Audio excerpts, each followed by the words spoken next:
کہ ایک مدر کی حیثیت سے میں بات کر رہی ہوں کہ مطلب پچھلے سال سے بھی زیادہ اس سال کیسز رپورٹ ہوئے ہیں؟ پچھلے سال سے زیادہ کیسز رپورٹ ہوئے ہیں، اور بیچ میں یہ ایسی صورتحال آتی ہے کہ ہم سمجھتے ہیں کہ اب پولیو کا خاتمہ قریب ہے، اور ہر سال ہم اسی عزم کے ساتھ سال شروع کرتے ہیں کہ اس سال ہم پولیو سے چھٹکارا پا لیں گے، مگر یہ بہت ہی افسوسناک صورتحال ہے کہ ہم اب تک نہ صرف چھٹکارا نہیں پا سکے ہیں بلکہ اس میں اضافہ ہو رہا ہے۔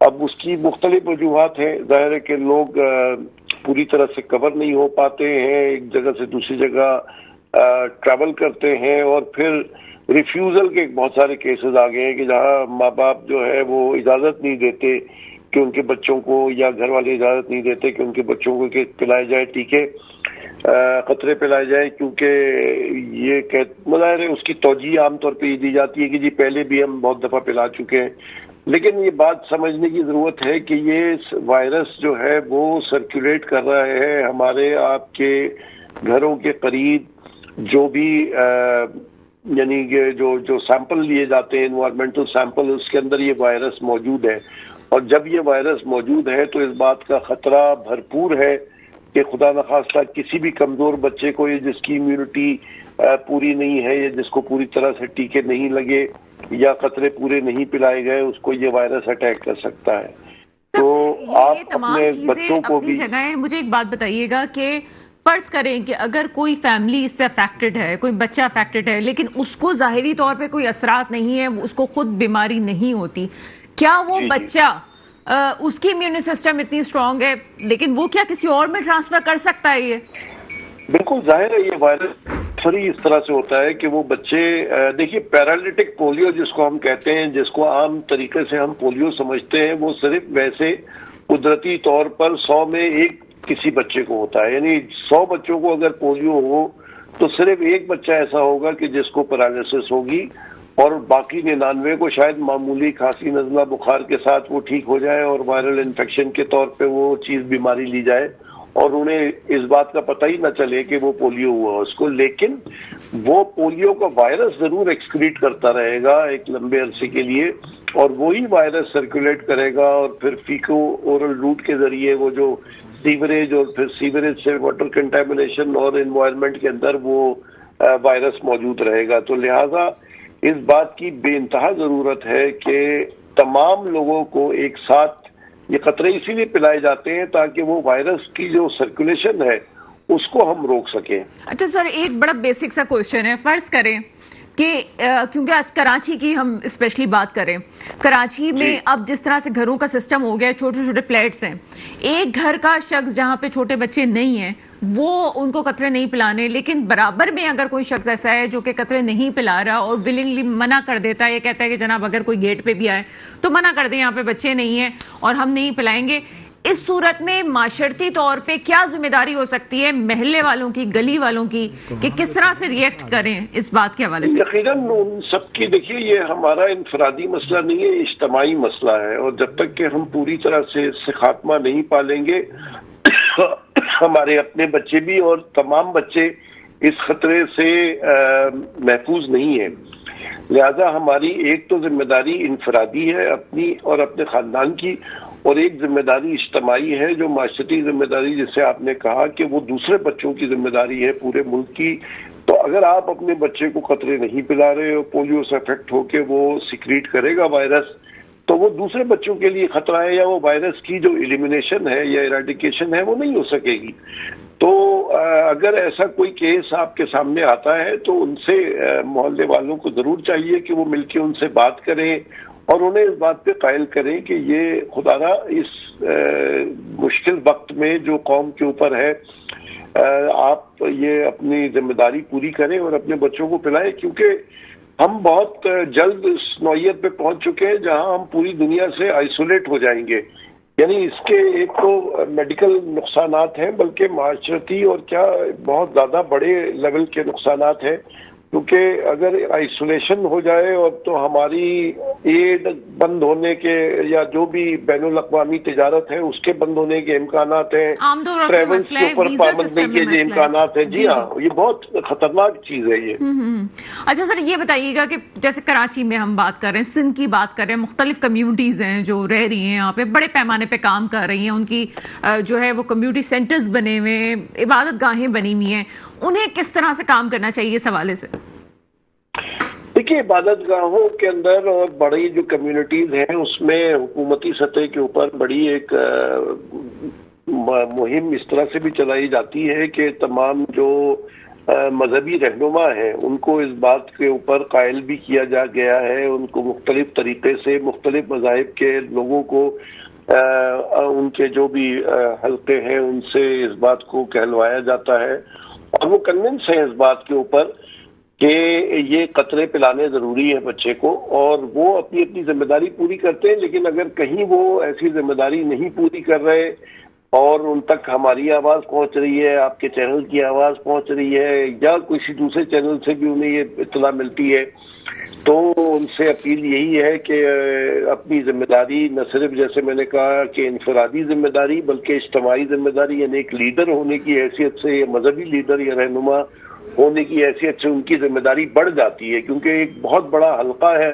جو ان کی بات سنتا ہے اور ان کی بات پہ عمل کرتا ہے، تو وہ اس تمام حلقے پہ جس حلقے پہ ان کا اثر ہے ان تک یہ اپنی بات پہنچائے اور ہماری یہ بات بھی پہنچائے کہ بھائی یہ ایک اجتماعی کام ہے اور ہم سب کی ذمہ داری ہے کہ ضرور اپنے بچوں کو یہ قطرے پلائے جائے، وقتے کہ ہم ظاہر ہے کہ دعا بھی کریں گے اور کوشش بھی کریں کہ اس وائرس سے ہمارے ملک کے اندر بچوں سارے کے سارے محفوظ ہو جائیں اور اس وائرس کا خاتمہ ہو جائے۔ اچھا سر، ایک اور امپورٹنٹ کوشچن یہ ہے کہ کراچی جیسا بڑا شہر، اب پہلے زمانے کی طرح تو نہیں ہے کہ ڈیلیوریاں گھر پہ ہو رہی ہیں، اب ڈیلیوریاں ہاسپٹلز میں ہی ہوتی ہیں۔ ہاسپٹلز میں بچہ جب پیدا ہوتا ہے تو اس وقت بھی اس کو قطرے پلائے جاتے ہیں، ٹیکے لگائے جاتے ہیں، اس کے باوجود بھی اتنا اسکیل کیوں بڑا ہے کہ ہمیں کیسز نظر آ رہے ہیں اور یہ تمام چیزیں ہو رہی ہیں؟ اس کی کیا وجوہات ہو سکتی ہیں؟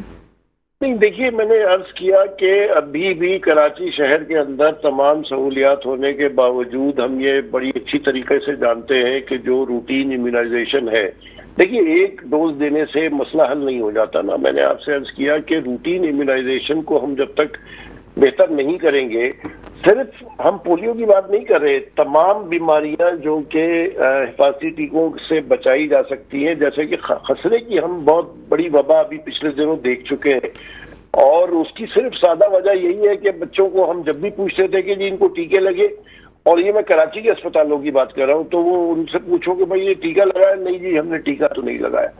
تو اب اگر کراچی شہر کی گنجان آبادی میں جہاں ہر جگہ قریب ترین کوئی حفاظتی ٹیکے کے مراکز موجود ہیں، اور یہ نہیں ہے کہ کوئی بہت دور دراز جگہیں ہیں جہاں لوگوں کے لیے لے جانا مشکل ہے یا بہت زیادہ معاشی ان کے اوپر بوجھ پڑتا ہے ٹیکے لگانے کا، ٹیکے تو مفت لگائے جا رہے ہیں اور گھر کے قریب آپ کے موجود ہیں، مگر باوجود تمام کنونس کرنے کے اور بارہا یہ بات کمیونیکیٹ کرنے کے، آج بھی والدین اپنے بچوں کو پورے حفاظتی ٹیکے نہیں لگوا رہے، اور یہی وجہ ہے کہ یہ وائرس جو ہے یہ موجود ہے اور بار بار ہم پولیو کی کیسز دیکھ رہے ہیں۔ یقیناً جیسے میں نے کہا کہ قطرے بھی پلانے ہیں، انجیکشنز بھی لگانے ہیں، اور اب جو ای پی آئی کی مہم ہے اس کے اندر بھی پولیو کے انجیکشنز شامل ہیں۔ تو بس آپ سے یہی درخواست ہے کہ اپنے حصے کی ذمہ داری پوری کریں، اپنے جو بھی بچے آپ کے چھوٹے ہیں 5 سال سے کم ان کو یہ قطرے بھی پلوائیں، اور جن کو ٹیکے کی عمر ہے ان کو ٹیکے بھی لگوائیں، اور اگر ہم سب یہ کام بحیثیت قوم کر لیں گے تو کوئی وجہ نہیں کہ جو وائرس ساری دنیا سے ختم ہو گیا وہ ہمارے ملک سے ختم نہیں ہو سکتا۔ ہمارے ملک کے آس پڑوس آپ جانتے ہیں ہم سے بڑے ممالک ہیں آبادی کے لحاظ سے، اور مشکل ترین حالات میں وہ بھی ہیں، لیکن انہوں نے بہت پہلے اس بیماری پہ قابو پا لیا، تو کوئی وجہ نہیں ہے کہ ہم بھی اس پہ قابو نہ پا سکیں. جی بہت شکریہ ڈاکٹر جمال رضا پی پی اے ہمارے ساتھ تھے. مسئلہ صرف یہ ہے کہ اگر اپنی معاشرتی طور پہ ذمہ داری کو ایکسیپٹ نہیں کیا گیا تو یہ صرف پولیو نہیں ہے. پولیو آپ کو دنیا میں اکیلا کر کے چھوڑ دے گا. آپ کو ویزا لینے سے لے کے آپ کی اکانومی مسائل تمام چیزوں پہ اثر انداز ہوں گے. ضرورت عمل کی ہے, جہاں کمیونٹی سسٹم کی بات ہو رہی ہے وہاں ہم بڑے سوشل میڈیا کے پیچھے پڑے ہوئے ہوتے ہیں, ہر کوئی جو ہے اپنے سوشل میڈیا کا چیمپئن بنا ہوا ہے. ضرورت اس عمل کی ہے کہ اگر آپ سمجھتے ہیں کہ آپ کی بات سنی جاتی ہے تو خود ریسرچ کریں اور لوگوں کو آپ بھی بتائیں, ایک انڈیویجولی بتائیں کہ اس سے کیا کچھ ہو رہا ہے. ایک چھوٹا سا بریک ہے, بریک کے بعد آپ کے سامنے حاضر ہوتے ہیں. جناب آ جاتے ہیں اپنے ایک پروگرام کی روٹین پہ. اور کراچی کی سیاست تو ایک الگ ہی رخ ہے. پاکستان کی سیاست میں بہت کچھ ہو رہا ہے. عمران خان کے مسائل ہوں, توشہ خانہ کا کیس ہو, آپ کا جو ہے وہ قادر ٹرسٹ والا مسئلہ ہو, یا پھر فیض حمید کا معاملہ ہو, تمام چیزیں اپنی جگہ. لیکن آپ معاشی ہب کو اگر تباہ کریں گے تو پاکستان کیسے چلے گا؟ اور آپ کا معاشی ہب جو ہمیشہ سے لاوارث رہا, آپ کو مل گیا بلوچستان میں. کوئٹہ کسی نہ کسی نے اون ضرور کیا, پشاور کو ضرور اون کسی نے کیا, لاہور کو ضرور کسی نے اون کیا, لیکن میرے کراچی کو کسی نے اون نہیں کیا. اور آج حال یہ ہے کہ ہر شخص اگر پوچھا جاتا ہے کہ بھائی موبائل چوری ہوا تھا کہ نہیں ہوا تھا, وہ کہتے ہیں موبائل تو جناب شاید و نادر ہے آپ کو کوئی کیس ملے گا جس کا موبائل چوری نہ ہو. اس وقت کی اطلاعات کے مطابق 5960 اسٹریٹ کرائمز ہوئے ہیں, اور اس اسٹریٹ کرائمز میں مرنے والوں کی تعداد الگ ہے. جن کو شہید کیا گیا, جو بالکل بنا موت کے ان کو موت کے گھاٹ اتارے گا ان کے وقت کے بغیر, اور جوان لاشوں کو اٹھایا گیا ہے. جواب دہ کون ہے؟ دوسرا حال اس وقت جو کراچی کا ہو رہا ہے وہ یہ جناب کہ پہلے تو ہم ڈھونڈتے تھے کہ سڑک پہ گاڑی چلاتے ہوئے, کیونکہ میں خود گاڑی چلاتی ہوں اس لیے میں آپ کو تمام سیناریو بتا رہی ہوں کہ اب یہ سڑک آئے گی اور اب ہم جو ہے وہ آگے جائیں گے. اب یہ حال ہو گیا. پہلے تو ہم گڈھا ڈھونڈتے تھے کہ گڑھا کہاں پہ آ رہا ہے, گڑھے میں سے ہمیں گاڑی کس طرح سے بچانی ہے. اب تو ہم سڑک ڈھونڈ رہے ہیں کہ سڑک آئے. جماعت اسلامی کی باتیں اپنی جگہ, جماعت اسلامی نے بڑھ چڑھ کے بلدیاتی الیکشنز میں حصہ لیا, لیکن جہاں پہ جماعت اسلامی موجود ہے وہاں کا بھی حال ڈھکا چھپا نہیں ہے. وہاں کے لوگ یہ کہتے ہیں کہ ہم نے حافظ نعیم کی سیاست کو دیکھ کے انہیں ووٹ ضرور دیا, لیکن اس کے باوجود بھی کراچی جماعت اسلامی قابو نہیں کر سکی. دوسرا اسٹیک ہولڈر آ جاتا ہے آپ کے پاس, ایم کیو ایم, جو یہ کہتی ہے کہ جب ہم نے کہا تھا بائیکاٹ کرو تو بائیکاٹ کرنا چاہیے تھا. جماعت اسلامی نے بائیکاٹ نہ کر کے غلط کیا ہے. اسی وجہ سے ابھی یہ مسائل ہو رہے ہیں جو ابھی اداروں کی تقسیم کے ایشوز ہیں. اور تیسری جماعت آ جاتی ہے پیپلز پارٹی, جو کہ اسی کم و بیش اسی دورانیے میں یہاں پہ حکومت کر رہی ہے. پہلے بھی جملہ کہا تھا, پھر کہہ رہی ہوں, جتنا حسینہ واجد جو ہے وہ حکومت کر چکی, لیکن حسینہ واجد صاحبہ جانے کے ساتھ ساتھ ظلم و ستم کے باوجود ایشین ٹائیگر ضرور بنگلہ دیش کو بنا گئی. کراچی سندھ ابھی بھی کسی کھاتے میں نہیں ہے. بات کرتے ہیں تمام موضوعات پہ. میرے ساتھ آج پروگرام میں موجود ہیں جناب فہیم پٹنی صاحب, ایم کیو ایم سے آپ کا تعلق ہے, آپ جو ہے وہ ایم پی ہیں ایم کیو ایم سے. ان کے ساتھ ہمارے ساتھ موجود ہیں ڈاکٹر فواد, جماعت اسلامی سے آپ کا تعلق ہے. ایسے پروگرام میں آپ کو ویلکم کریں گے, اور ساتھ ساتھ مجھے جوائن کریں گے ڈاکٹر سوراب سرکی صاحب, پیپلز پارٹی سے آپ کا تعلق ہے. سب سے پہلے آپ کی طرف آتے ہیں فواد. جماعت اسلامی کے حوالے سے میں نے بات کی, اور ایک ٹرسٹ جو جماعت اسلامی پہ ڈیولپ ہوا, میرا خیال ہے کہ وہ حافظ نعیم کی ایک الگ سیاست تھی جو کراچی والوں کو مزاج کے سمجھتے ہوئے انہوں نے سیاست کی, اور نوجوانوں نے بھی آپ کو ووٹ ڈالا. اس کے باوجود کراچی کے حالات بہتر نہیں ہوئے. پہلے اس کی ایکسپلینیشنز مجھے دیجیے گا. اصل میں دیکھیں, کراچی کے حالات کو سمجھنے کے لیے پوری آپ کو گزشتہ 15-16 سال کی تاریخ کو بھی سامنے رکھنا پڑے گا. اور جس طرح ابھی آپ کہہ رہی تھیں کہ کراچی وہ بدقسمت شہر ہے, اور نعمت اللہ خان صاحب نے جب وہ کراچی کے ناظم تھے اس وقت انہوں نے ایک بات یہ کی تھی کہ کراچی کی بدقسمتی ہے کہ کراچی سے حاصل تو سب لوگ کرتے ہیں لیکن اس کو اون کوئی نہیں کرتا. اصل مسئلہ اس کی اونرشپ کا ہے, اور اسی اونرشپ کے حوالے سے جماعت اسلامی نے اپنے دونوں ادوار میں, افغانی صاحب اور نعمت صاحب کے دور میں, اس بات کو ثابت کیا کہ جماعت اسلامی نہ صرف کراچی کو اون کرتی ہے بلکہ ڈیلیور کرنے کی صلاحیت بھی رکھتی ہے. اور یہی وہ چیز تھی جس کو ہم نے 2022 سے بلدیاتی انتخابات کا مطالبہ کرتے ہوئے لوگوں کے سامنے رکھی تھی. اور حقیقت تو یہ ہے کہ عوام نے 2023 میں ہونے والے بلدیاتی انتخابات میں جماعت اسلامی کو ہی چنا تھا کہ وہ کراچی کی نمائندگی کرے اور کراچی کی تعمیر و ترقی کے سفر کا آغاز کرے. لیکن بہرحال یہ بھی اب اس وقت تاریخ کا حصہ ہے کہ کس طریقے سے عوام کے مینڈیٹ پر ڈاکہ ڈالا گیا, اور شاید وہ جس کو آپ اگر یہ کہیں کہ ریہرسل تھی, 2024 کے انتخابات کے لیے، تو شاید اب غلط نہیں ہوگا اور واقعات سارے اس کے اوپر بات کرنے کی ضرورت نہیں ہے. کس طریقے سے کراچی سے میئرشپ کو، جو کراچی کے عوام کا خواہش تھی، اس کو چھینا گیا اور اس کا قتل کیا گیا. اور لیکن اس کے ساتھ ساتھ جو میں آپ کے سامنے بات کرنا چاہوں گا، جو آپ کے ناظرین کے توسط سے اور سب کے علم میں بات آنی چاہیے، کہ کراچی کے ساتھ جو سب سے بڑا ظلم یہ ہوا ہے کہ کراچی جو کہ ایک اکائی ہے، ایک یونٹ ہے، ایک شہر ہے، اس شہر کی آپ اگر حالت کا اندازہ لگائیں تو یہ کہ ایک شہر، اس کے اندر 3 ڈیولپمنٹ اتھارٹیز قائم کر دی گئیں. کے ڈی اے اب تو بالکل ہی محدود رہ گئے، اس کے واسطے کوئی نئی جگہ ہی نہیں ڈیولپ کرنے کی. اس ایک شہر کے اندر ایل ڈی اور ایم ڈی اے بنا کے 3 ڈیولپمنٹ اتھارٹیز بنا دی گئیں. ہر چیز کے اندر آپ دیکھیے، کراچی کی پہلے بلڈنگ کنٹرول اتھارٹی تھی، اس کو ختم کر کے ایم یہ کہہ رہی ہے کہ ہم نے یہ تمام موضوعات کہے تھے، ہمارے تحفظات ہی یہ تھے، اسی وجہ سے تو ہم نے بائیکاٹ کیا تھا. اصل میں دیکھیں بات یہ کہ بائیکاٹ کی بھی پوری تاریخ ہے، وہ سب کے علم میں ہے کہ ایم کیو ایم نے کیوں بائیکاٹ کیا. میں اس ساری چیز میں نہیں جانا چاہتا، لیکن اصل میں تو صرف یہ بات کہنا چاہتا ہوں کہ دیکھیے ایم کیو ایم نے اس کے بعد اس وقت 2024 میں وہ قومی اور صوبائی اسمبلی میں ہیں، انہوں نے کیا کیا اس تمام شہر کے حق دلانے کے لیے، جبکہ وہ تو زیادہ بڑے فورم کے اوپر موجود ہیں، اس جگہ پہ جہاں پہ لیجسلیشنز ہو رہی ہیں. لیکن اصل چیز ساری یہی ہے کہ یہ جن لوگوں نے بھی گزشتہ 25-30 سال میں اس شہر پر حکومت کی ہے، وہ اس شہر کی تباہی کے ذمہ دار ہیں. ہم تو اس وقت جس حالت میں، میں اگر اس وقت ایز اے ٹاؤن چیئرمین آپ کے سامنے موجود ہوں، تو میں اس وقت جس چیز کو فیس کر رہا ہوں وہ تو یہ کہ جو OZT جو 18ویں ترمیم کے تحت حق ہے کسی بھی ٹاؤن کا، کسی بھی ضلع کا، اور جو 18ویں ترمیم جس کی پیپلز پارٹی چیمپئن بنتی ہے، جس کا کریڈٹ لیتی ہے، وہ 18ویں ترمیم تو پابند کرتی ہے کہ فنڈز کو ضلع تک منتقل کیا جائے. سندھ حکومت یا کوئی بھی صوبائی حکومت وہ صرف فیسیلیٹیٹر ہے. اچھا، میں آپ کی بات کو تھوڑا مختصر بھی کروں، مجھے پوائنٹ ٹو پوائنٹ بتائیں. آپ یہ کہہ رہے ہیں کہ اگر ایم کیو ایم کا احتجاج تھا تو اس کی ہم ڈیٹیلز میں نہیں جاتے، لیکن وہ جو آپ نے بات کہی کہ ڈیوائڈ کر دیے ادارے، اور انہوں نے اعتراض اٹھایا تھا حلقہ بندی پہ، آپ نے پھر بھی الیکشن لڑا، لیکن اب آپ یہ کہہ رہے ہیں کہ اب تو وہ فیڈرل کا بھی حصہ ہے اور صوبے کا بھی حصہ ہے، تو وہ اپنی ذمہ داری کہاں وہ نبھا رہے ہیں. دوسری طرف آپ بات کر رہے ہیں کہ جی یہ پیپلز پارٹی کی بہت ذمہ داری، چونکہ این ایف سی کے جو مد میں ضلع تک پہنچنی چاہیے تھی، وہ پی ایف سی نہیں ہوا ہے. لیکن ایم کیو ایم بھی اس وقت اسٹیک ہولڈر ہے، ایم کیو ایم کو بھی سمجھ. لیکن ایم کیو ایم سے جب ہم بات کرتے ہیں، اور میرے ساتھ اس وقت پٹنی صاحب موجود ہیں، Fahim Patni, M P A M Q M Pakistan. Sir programme میں آپ کو ویلکم کرتے ہیں. بہت شکریہ میڈم. فہیم صاحب، سب سے پہلے تو مجھے یہ بتائیے گا کہ ایم کیو ایم کی کتنی رسپانسبلٹی ہے؟ آپ یہ کہتے ہیں کہ سندھ میں آپ اپوزیشن میں ہیں اور فیڈرل میں آپ جناب بیٹھے ہوئے ہیں، لیکن ووٹ آپ کو کراچی والوں نے دیا ہے. کراچی کی حد تک اسٹریٹ کرائمز میں، اسپیشلی دوسرا موضوع بعد میں لوں گی، کس حد تک ذمہ داری ہے کہ ایم کیو ایم اس چیز پہ آواز اٹھائے کہ کیا ہو رہا ہے اور اس کو صحیح ہونا چاہیے؟ بہت شکریہ میڈم. ایک تو اچھا، کراچی کے اندر آپ ابھی بات کر رہی تھی اسٹریٹ کرائم کے اوپر. اچھا، اسٹریٹ کرائم کے اوپر ایم کیو ایم نے ہی صرف آواز اٹھائی ہے، باقی تو سب نے صرف باتوں کا ٹورنامنٹ ہی کیا ہے. ابھی آپ دیکھیں کراچی کے اندر پچھلے ماہ صرف اگست کے مہینے میں 5960 اسٹریٹ کرائم کی وارداتیں رپورٹ ہوئی ہے. اچھا، یہ کیا ہوا؟ یہ ہو گیا کہ کراچی کے اندر جو لوگ کراچی کا مینڈیٹ رکھتے ہیں، مثال کے طور پہ آج 80% سے زیادہ مینڈیٹ ایم کیو پاکستان کے پاس ہے.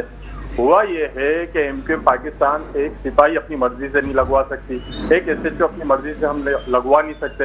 میں علاقے کا ایم پی اے ہوں، مجھے وہاں پر اتنا حق بھی نہیں ہے کہ میں کوئی ایک سپاہی اپنی مرضی سے لگا سکوں. اچھا، پھر ہوتا یہ ہے کہ جو لوگ آتے ہیں، جو ایس ایچ اوز آتے ہیں، جو سپاہی آتے ہیں، جو S S P D S P جو بھی آتے ہیں، پیسے دے کر پوسٹنگ ہوتی ہے. سندھ کے اندر ایک سندھ سسٹم موجود ہے. سسٹم جب تک یہ سسٹم موجود ہے، سندھ کے اندر کوئی کام صحیح نہیں ہو سکتا، چاہے وہ اسٹریٹ کرائم ہو یا کوئی اور دوسرا مسئلہ ہو. جی سر، آپ مجھے سن سکتے ہیں؟ جی میں سن رہا ہوں. سر، مسئلہ میرا یہ ہے کہ میں یہ بات پروگرام میں پہلے بھی کر چکی ہوں. آپ یہ کہتے ہیں جو یہاں پہ حکومت میں بیٹھے ہوئے ہیں وہ کریں گے، اسٹیک ہولڈرز کریں گے، کرے گا کون؟ جماعت اسلامی بھی بات کرتی ہے کہ ہم بات کریں گے، اوپر والوں کو کرنا چاہیے. آپ کہتے ہیں جناب فلاں لوگ کریں گے. عوام یہ پوچھ رہی ہے کرے گا کون بات، اگر آپ لوگ آپس میں نہیں کر رہے تو؟ اچھا، ایک کام کریں 2 ماہ کے لیے جو ہے نا، یہ آپ کراچی کا جو ہم رونا اسٹریٹ کرائم کا، تو 2 ماہ کے لیے کراچی کا سسٹم جو ہے نا، کراچی کے سارے تھانے، کراچی کے ایس ایچ اوز، وہ ہمیں دے دیں 2 ماہ کے لیے. 2 ماہ کے اندر آپ دیکھ لیں ہم کیا کر کے دکھاتے ہیں، پھر ہم تھوڑی روئیں گے. تو سر یہی بات تو جماعت اسلامی بھی کہہ رہی ہے، ہمیں دے دیں، ہم کر کے دکھائیں گے. جماعت اسلامی نے اس سے پہلے کیا کیا ہے؟ سر آپ نے کیا کیا ہے پہلے مجھے تھوڑی ہسٹری بتائیں. نہیں آپ مجھے ایک بات بتائیں, جب ایم کیو ایم کو موقع ملا, ایم کیو ایم نے کر کے نہیں دکھایا, اس شہر کو ڈیلیور کر کے نہیں دکھایا. آخری مرتبہ کراچی, پورا شہر کی اوورال اگر آپ ہم بات کرتے ہیں تو آخری مرتبہ کراچی کس کی دور حکومت کے اندر بنا, کس کے دور نظامت کے اندر بنا؟ اس وقت بھی آج جماعت اسلامی تو ہمارے بائیکاٹ کی وجہ سے بیٹھی ہوئی ہے. بھائی ہم یہاں پر جب ہم نے یہ الیکشن کیوں نہیں لڑا, ہم نے تو کراچی کی. سر میرا خیال ہے کہ ایک پروگرام تو میں اس بائیکاٹ پہ کر ہی لوں. بھائی پروڈیوسر صاحب, ایک پروگرام تو صرف بائیکاٹ پہ ہونا چاہیے کہ یہ بڑی کہانی ہو گئی, کراچی والوں کو پتہ چلنا چاہیے بائیکاٹ کے پیچھے کہانی کیا تھی, تاکہ آگے مسائل حل ہو. کہ آپ یہ کہتے ہیں کہ جماعت اسلامی کو ووٹ اس لیے پڑا تھا کہ جناب وہ بائیکاٹ ہم نے کیا تھا اس لیے پڑ گیا تھا.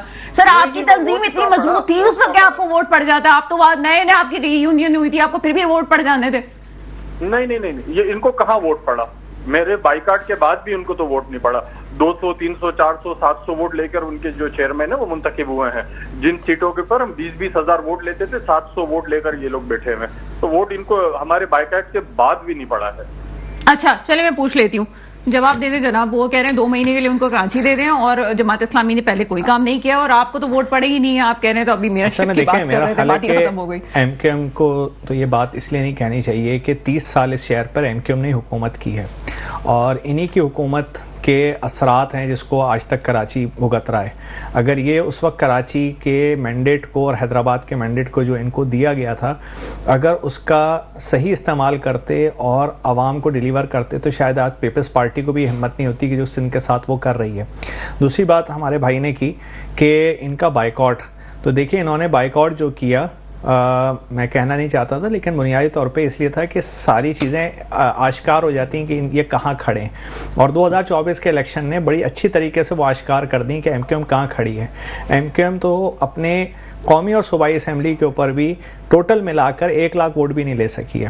اور جبکہ ہم نے بلدیاتی الیکشن میں یہ بتانا, صرف ان کی وضاحت کر دوں کہ ہمارے تو 10 اور 12 ہزار تک ووٹ ہیں بلدیات میں, اور 4 اور 5 ہزار تو عام ہم نے ہر یو سی کے اندر ووٹ لیے ہیں. میں صرف ریکارڈ کی درستی کے لیے بتانا چاہ رہا ہوں, اور وہ لوگوں کو علم ہے 2023 میں جب لوگوں نے بلدیات میں جماعت کو ووٹ دیا تو پوری ایک لہر تھی, اور لوگوں کو امید تھی, جس کو میں کہہ رہا ہوں جس کا قتل کیا گیا, جس امید کا میئر شپ کے اوپر ڈاکہ ڈال کے. سر مجھے ایک بات کا جواب دیں, آپ کہہ رہے ہیں کہ ابھی عیاں ہو گیا 2024 کے 8 تاریخ کے انتخابات میں سب سے پہلے تو پٹاخے انہوں نے جلائے ہیں, سب سے پہلے تو کامیابیوں کی دلیلیں انہوں نے دی. ابھی تو الیکشن کے رزلٹ نہیں آئے تھے اور مصطفیٰ کمال صاحب جشن بنا رہے تھے, رات کو میں ہی ٹرانسمیشن کر رہی تھی. سب سے پہلے آپ کیسے کہہ سکتے ہیں ان کو ووٹ نہیں ملا؟ میرا خیال ہے آپ نے تو خود جواب دے دیا کہ رات 12 بجے اگر کسی کو رزلٹ معلوم ہو گیا تھا تو اس سے اندازہ میرے خیال ہے 2:30 بج رہے تھے مصطفیٰ کمال صاحب اور سب مجھے بہت اچھی طریقے سے یاد ہے کہ 12 بج رہے تھے, 12 ساڑھے 12 بجے. میں بھی ایک جگہ بیٹھ کے ٹرانسمیشن دیکھ رہا تھا, ہم نکلے ہوئے تھے. تو خالد مقبول صاحب نے جس وقت اعلان کیا ہے کہ ہماری 17 سیٹیں ہوں گی, تو ہم اس وقت تو رزلٹ کمپائل کر رہے تھے اور ہمیں حیران تھی کہ 17 سیٹیں, اور جبکہ ایم کیو ایم کو تو 5 اور 10 ووٹ مل رہے ہیں, ڈبوں میں سے نکل رہے ہیں. تو بہرحال وہ تو پورا اب تو میرا خیال ہے فارم 45 اور 47 سب کے سامنے آیا ہے. تو یہ میرا خیال ہے کوئی اب تو راز ایسا نہیں رہا کہ جس کو. بٹی صاحب ایک جملے میں جواب دیں گے اس بات کا, یہ جو 5-7 ووٹ پڑ رہے تھے آپ جیت بھی گئے, کیا سلسلہ ہے اس کا؟